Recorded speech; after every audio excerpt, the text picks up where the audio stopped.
Every realtor has a profile on Zillow. Every realtor has a profile on whether realtor.com. they know it or not. Every realtor has a profile on homes.com, whether they know it or not. And there if there's nothing there when you go to their profile, that tells you something. What should we be looking for on their profile, though? You should be looking Mhm. for reviews or testimonials. You should be looking for past sales because Zillow does track past sales of that broker and or team in our case. And so if there's nothing there, that tells you something. Either it tells you they haven't updated it like they should be, or it tells you they have no sale. So I think that's And I'm one not, part. and I'm trying to be careful. I don't want to I'm not trying to throw brokers under the bus, but there's certain things that tell you if they're doing the things that a professional should be doing online to show their experience. Right.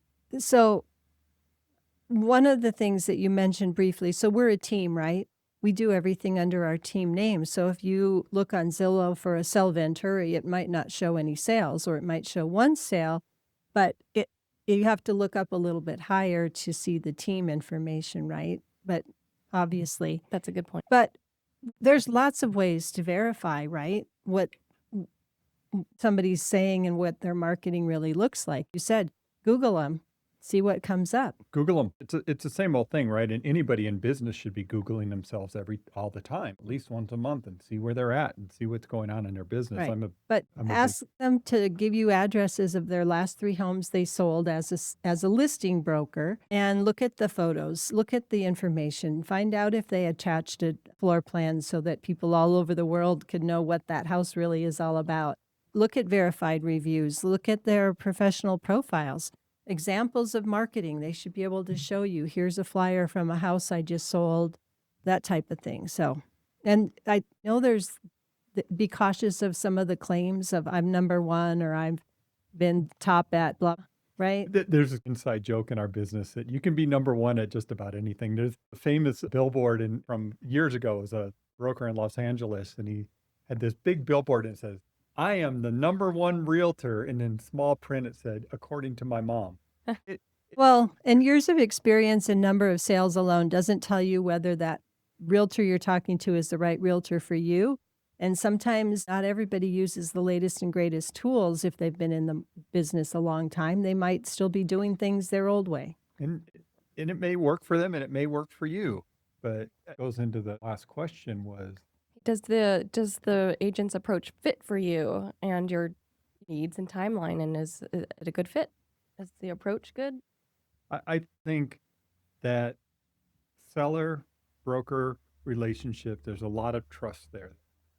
You have to have somebody that you can connect with, you can trust, you can have frank conversation, and they can have frank conversation with you too, right? They have to be able to have hard conversations with you because I think sometimes it's scary to tell people hard things. It's hard to tell somebody your house smells like cats and that's going to keep your house from selling, right? Those are hard things to say.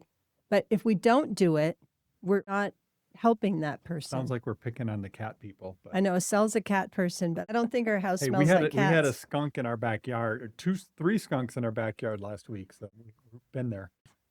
But anyway, I'm sorry, I got off track. Yeah.